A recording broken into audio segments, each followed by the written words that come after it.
पाठमाला के चौथा चैप्टर जो स्वामी की दादी। स्वामीनाथन एक आप लोग की तरह एक छोटा बच्चा है और स्वामीनाथन और उसके दादी के बारे में इस कहानी में दिया गया है। स्वामीनाथन और स्वामीनाथन की दादी इस कहानी का मुख्य पात्र है। तो मैं पढ़ाने जा रहा हूँ। एक शाम क्रिकेट के मैदान से लौटकर जब स्वामीनाथन ग्रोव स्ट्रीट चौराहे पर मणि से विदा लेकर घर की तरफ जा रहा था तो उसकी अंतरात्मा उसे कोसने लगी। एक दिन शाम का समय था और क्रिकेट खेलता था स्वामीनाथन। तो क्रिकेट खेल के ग्रोव स्ट्रीट एक जगह, मतलब एक रास्ते का जगह है, वहाँ पे चौराहा है। चौराहा मतलब तो समझते हो, चार राहों का समूह जो होता है उसको चौराहा बोलते हैं। तो वहाँ से अपना एक दोस्त था, उसका दोस्त का नाम था मणि। वहाँ से उससे विदा लेकर वो घर जा रहा था तो उसकी अंतरात्मा का मतलब अंदर की जो आत्मा होती है वो उसको कोस रही थी। शाम को एक छोटी सी घटना हो गई थी। तो घटना के बारे में जानते हैं। विद्यालय से घर पहुंचकर वो पुस्तकें फेंक कर क्रिकेट मैदान की तरफ भागने ही वाला था।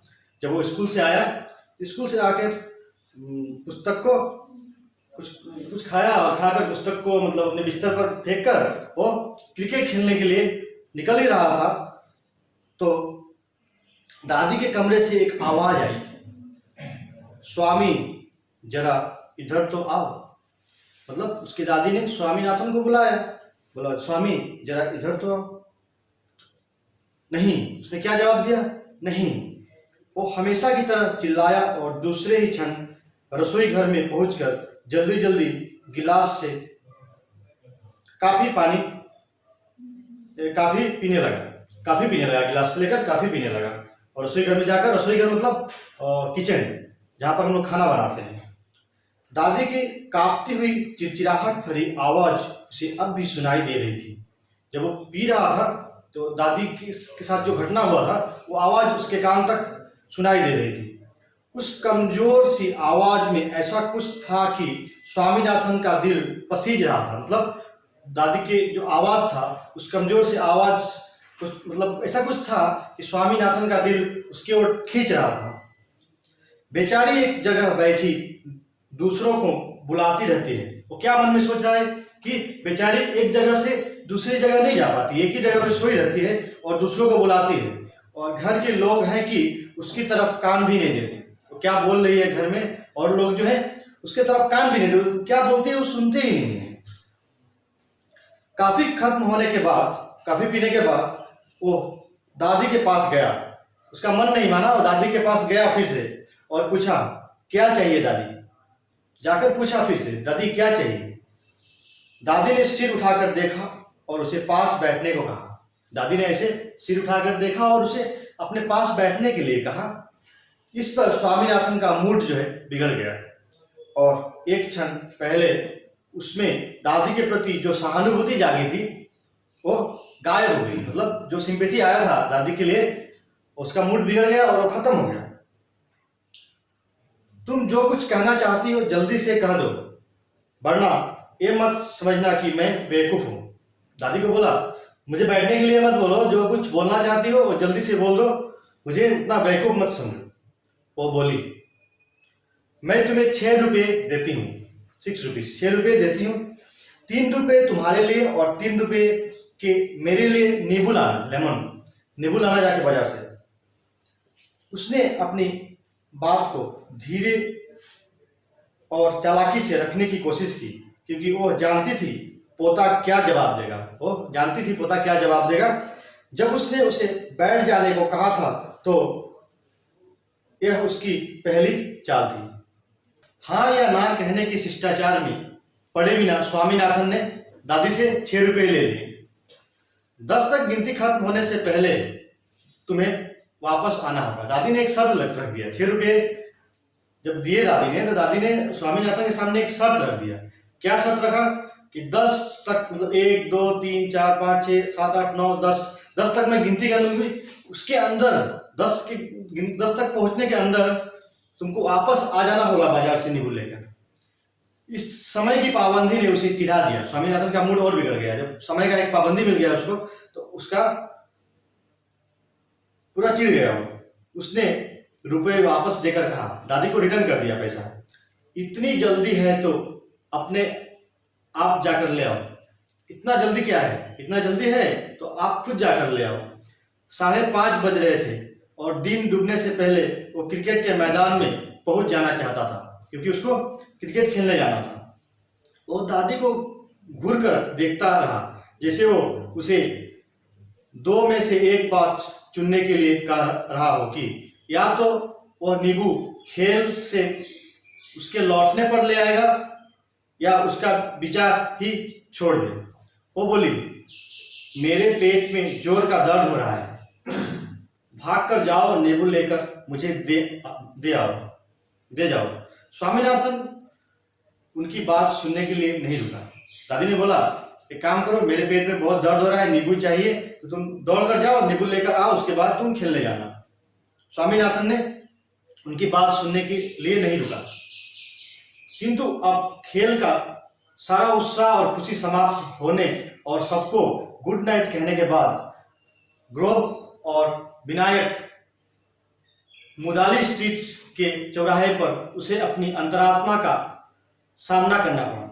उसे दादी की याद आई और उसने अपने को अपराधी अनुभव किया। फिर दादी का याद आया वहां से लौटने के समय, शायद इस समय भी वह दर्द से तड़प रही होगी। ऐसा मन में सोचने लगा कि दादी को तो मैंने नींबू नहीं दिया, छोड़कर आ गया, शायद उसका दादी का पेट दर्द हो रहा होगा और नींबू के लिए वो तड़प रही होगी। उसे दादी की सजल आंखें तथा ऊपर उठा करुण चेहरा याद आया और उसके दिल में टीस उठी। उसने अपने को चोर, डरपोक, कितन, पत्थर दिल कहकर कोसा, अपने आप को गाली दिया। क्या बोला? डरपोक, कितन, मतलब पत्थर दिल, अपने आप को बोला।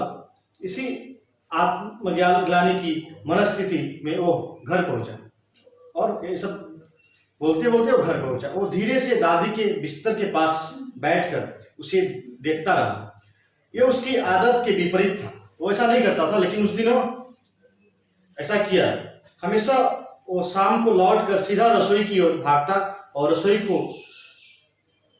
को परेशान करता था, जो खाना बनाते थे उसको परेशान करता था। आज उसे भूख की भी परवाह नहीं थी, वो दादी की परवाह थी, भूख का परवाह नहीं था। वो सीधा दादी के पास गया। दादी के गलियारे में रोशनी न थी, सिर्फ हाल की एक बत्ती से रोशनी का एक तीर वहां गिरता था। वहां ज्यादा रोशनी नहीं थी, एक हल्का सा एक रोशनी आ रहा था। आधे अंधेरे में वो दादी का चेहरा साफ दिखाई नहीं दे रहा था। पूरा वहां पे रोशनी नहीं था, इसलिए दादी का चेहरा पूरा साफ स्पष्ट रूप से दिखाई नहीं दे रहा था। वो शांत लेटी हुई थी, बहुत शांत होकर लेटी हुई थी। स्वामीनाथन यह देखकर सोचकर भयभीत हो गया कि कहीं वो पेट दर्द के कारण मर ही तो नहीं गई। मन में ऐसा सोचने लगा कि दादी का तो पेट दर्द हो रहा था, मैंने नींबू लाकर नहीं दिया, दादी बहुत शांत लेटी हुई है, शायद ऐसा मैंने सोचने लगा कि शायद दादी तो मर तो नहीं गई। धीरे स्वर में उसने पूछा, दादी तुम्हारा दर्द कैसा है? दादी में हरकत हुई, दादी थोड़ा हिली डुली, इधर उधर थोड़ा किया, उसकी आंखें खुली और बोली, स्वामीनाथन तुम आ गए, खाना खा लिया? अभी नहीं। उसने क्या जवाब दिया? अभी नहीं। तुम्हारे पेट का दर्द कैसा है? दादी से पूछा, पेट का दर्द कैसा है? ठीक है। दादी ने बोला, ठीक है।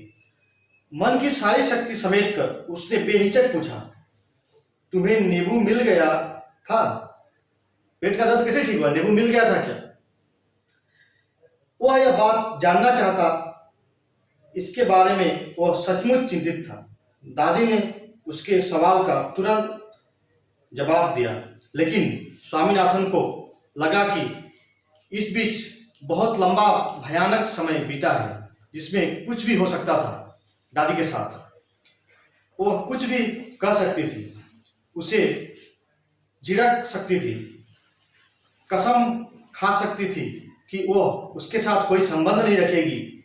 वह नाराजगी प्रकट करके कह सकती थी कि अगर वह वक्त पर नींबू ले आया होता तो वह बच जाती और अब वह कुछ क्षणों में मरने वाली है। लेकिन उसने इतना ही कहा, अच्छा हुआ तुम नहीं गए।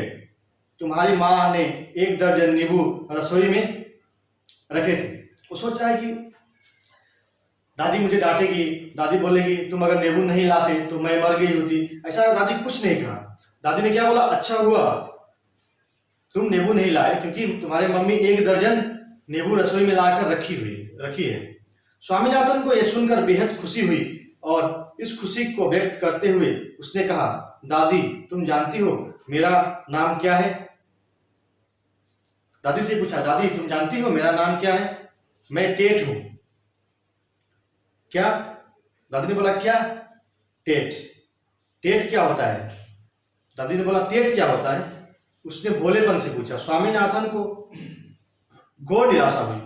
दादी तो उसके नए नाम के बारे में कुछ भी नहीं जानती। उसका एक नया नाम था, बताने पर भी वो उसके महत्व को नहीं समझेगी और दिन होता तो वो चीख कर उसे बताता, किंतु आज वो पश्चाताप के मूड में था। इसलिए मीठे स्वर में बोला, तुम्हारा मतलब है तुम टेट को नहीं जानती? नहीं। दादी ने बोला, नहीं, मैं टेट कौन है, टेट क्या है मैं नहीं जानती। क्या तुम? नहीं, मैं नहीं जानती। तुम क्या कहना चाहते हो? टेट महान क्रिकेट खिलाड़ी, दुनिया का सबसे महान गेंदबाज। उम्मीद है तुम यह तो जानती होगी कि क्रिकेट क्या चीज है। बोला, टेट एक दुनिया का महान बेहतरीन गेंदबाज है, एक क्रिकेट खिलाड़ी है, तो तुमको तो पता होगा क्रिकेट क्या होता है। दादी ने बोला, क्या क्रिकेट? दादी के प्रश्न किया। स्वामीनाथन दादी की इस नासमझी पर हक्का बक्का रह गया। बोला, दादी क्या तुम सचमुच में यह कहना चाहती हो कि तुम क्रिकेट के बारे में कुछ भी नहीं जानती? दादी ने बोला, नहीं, मैं तो नहीं जानती। या तुम मुझे बेवकूफ बना रहे हो? क्या बोल रहे हो? मैं नहीं जानती। तुम क्या कह रहे हो? दादी बोल रही है, तुम क्या कह रहे हो? तुम क्या कह रहे हो? रटना बंद करो। दादी दादी को बोल रहा है स्वामी, तुम क्या कह रहे हो, क्या कह रहे हो? क्यों रट लगा के रखी हो? बंद करो ये सब। पता नहीं तुम्हारे वक्त के लड़के और आदमी शाम को क्या काम करते थे। मुझे लगता है वे 24 घंटे धर्म कर्म में लगे रहते होंगे। इसलिए तुम्हारे जमाने के लड़के और आदमी शाम को क्या करते थे? मुझे मालूम है, सिर्फ धर्म और कर्म के काम में लगे रहते थे। खेल कूद का तो कोई ज्ञान ही नहीं है। थोड़ी देर वह सोचता रहा। दादी तो अज्ञान के अंधकार में डूबी हुई है और उसका फर्ज है कि वो उसे इस अंधकार से निकाले। सोचा, दादी को तो कुछ मालूम नहीं है, दादी तो अज्ञान के अंधकार में डूबी हुई है, तो मेरा तो फर्ज है उसको इससे निकालना। उसने दादी को छोटा सा भाषण दिया जिसमें उसने क्रिकेट के खेल के सिद्धांत और आदर्श दर्शन के अलावा दुनिया के मशहूर क्रिकेट खिलाड़ियों के नाम भी बताए। क्रिकेट क्या होता है, क्रिकेट का आदर्श क्या होता है, क्रिकेट कैसे खेला जाता है, एक छोटा सा भाषण दिया दादी के सामने और दादी को समझाया। थोड़ी थोड़ी देर बाद वो पूछता रहा कि वो समझी या नहीं समझी। दादी सिर हिलाती रही, हालांकि वो उसकी 3% बात भी नहीं समझ पा रही थी। स्वामीनाथन क्या बोल रहा था, दादी उसका 3% भी नहीं समझ पा रही थी। भाषण के अंत में उसने एमसीसी के इतिहास और उसकी संभावनाओं पर प्रकाश डाला। राजम न होता तो पता नहीं हम कहाँ होते, उसने बोला। उसने टीम पर सैकड़ों रुपए खर्च किए हैं। बैट बॉल खरीदना मजाक नहीं है, उसने बोला। बैट और बॉल खरीदना मजाक नहीं है, उसके पास बहुत सारे रुपए हैं। हमारी टीम की जानकारी सरकार को भी है, उसने बोला। हमारी टीम की जानकारी सरकार के पास भी है। तुम चाहो तो एमसीसी को पत्र लिख सकती हो, तुरंत उसे मिल जाएगा। तुम देखना, हम मालगुडी के सारे कप जीतेंगे और एक दिन हम मद्रास के खिलाड़ियों को भी बता देंगे कि क्रिकेट का खेल क्या होता है। उसने बोला कि मैं एक दिन मालगुडी का सारे कप जीतेंगे और एक दिन मद्रास के सारे खिलाड़ियों को बता देंगे कि क्रिकेट का खेल होता क्या है। फिर उसने एक बेहद महत्वपूर्ण बात कही,